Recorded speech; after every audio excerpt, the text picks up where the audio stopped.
Приветствую всех на канале. Вот такой BYD Q-In приехал к нам в работу.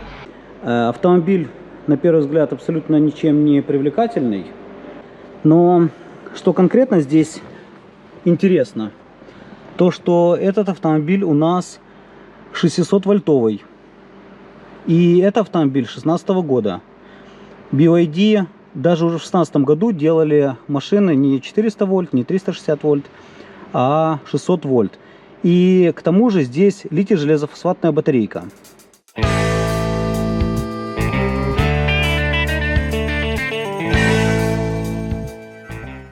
В последнее время все чаще и чаще задают вопросы по поводу стенда MS800. Поэтому хочу сказать по нему пару слов. Первоначально его разрабатывали инженеры отдела оборудования. Это одно из направлений нашего предприятия. Они занимаются разработкой и производством различного оборудования для диагностики и ремонта автомобилей и агрегатов. Я закреплю в комментариях ссылку на сайт, если кому интересно, можете посмотреть. Так вот, первоначально его разрабатывали для проверки емкости элементов никель-металлогидридных батарей гибридных автомобилей. Со временем переделали ПО для работы, в том числе и с литий-ионными батареями. Поэтому практически в любом видео с ремонтом батарей присутствует этот стенд. У него жидкостное охлаждение для нагрузки, 36 независимых каналов, двухпроводная система. Вся информация сохраняется в памяти, и ее можно посмотреть в любой момент. Сейчас этот стенд продается по всему миру, есть, правда, несколько исключений. Если кто-то планирует заниматься ремонтом электромобилей или батарей гибридных автомобилей, оставлю ссылку в комментариях. И после того, как сгорел хитер, вот лежит хитер. После того, как он сгорел, вот таким вот образом, автомобиль перестал ехать. Владелец сам заказывал, меняли, не знаю, на сервисе или сам. В общем, поменяли этот хитер. Вот он его привез, чтобы показать, что с ним. Вот так вот он взорвался. И автомобиль перестал ехать. После того, как мы скрыли крышку, увидели, что здесь уже все перетрусили, все было откручено, что-то здесь проверяли.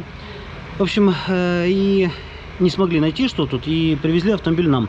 Мы тоже проверяли все, проверили и обнаружили, что у нас вот у этого резистора, у которого номинал должен быть 100 Ом, у него было 113 килоом.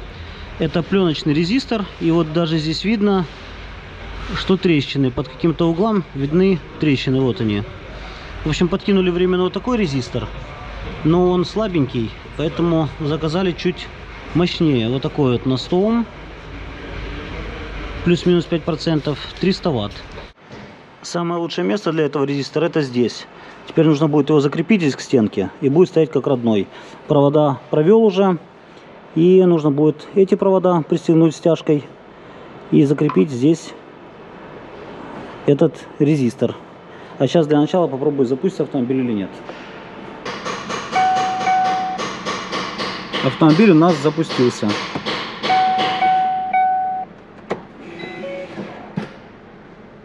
Автомобиль попал с ошибкой по причарджу. Причардж — это предзаряд конденсатора высоковольтной части, чтобы контакты внутри высоковольтных контакторов не подгорали. Для этого используют предзарядку системы через резистор. И в случае короткого замыкания в цепи резистор перегревается и сгорает. При этом предохранитель может даже не сгореть. Так, вот такие вот у нас ошибки. Сейчас удалю их и посмотрим, что у нас останется. Автомобиль у нас запущенный. Окна не инициализированные. Communication Low Voltage BMS. Ага. У нас отключилась батарейка, потому что сильно разряжена. Она литий-ионная. Если она попадает в аварию, она отключается. Ее нужно будет тоже инициализировать. А так выглядит литий-ионный, вернее, литий-железофосфатный аккумулятор 12-вольтовый. И он у нас разрядился, из-за этого ушел в аварию. Пришлось немножко повозиться, чтобы он ожил. Но он уже ожил, уже здесь 12 вольт появилось. Теперь сейчас склеиваю ее и устанавливаю на автомобиль. Так, автомобиль у нас уже запускается и реагирует на парктроник.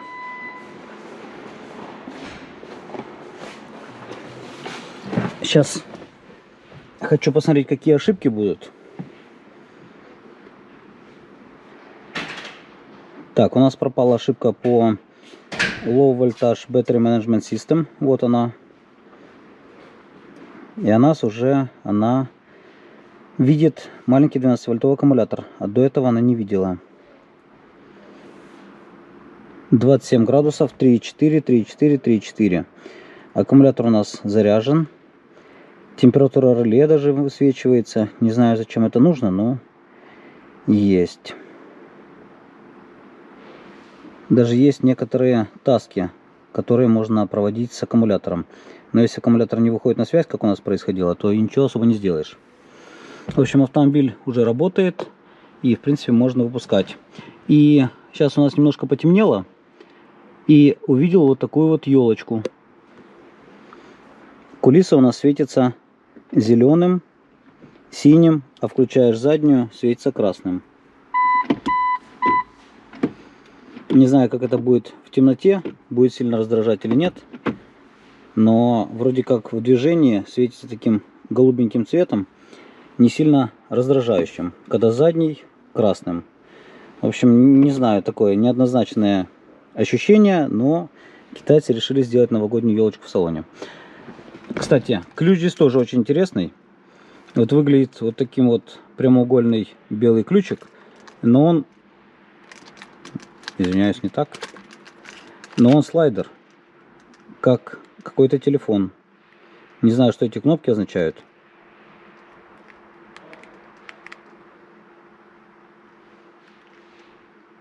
Но вот такой вот ключик.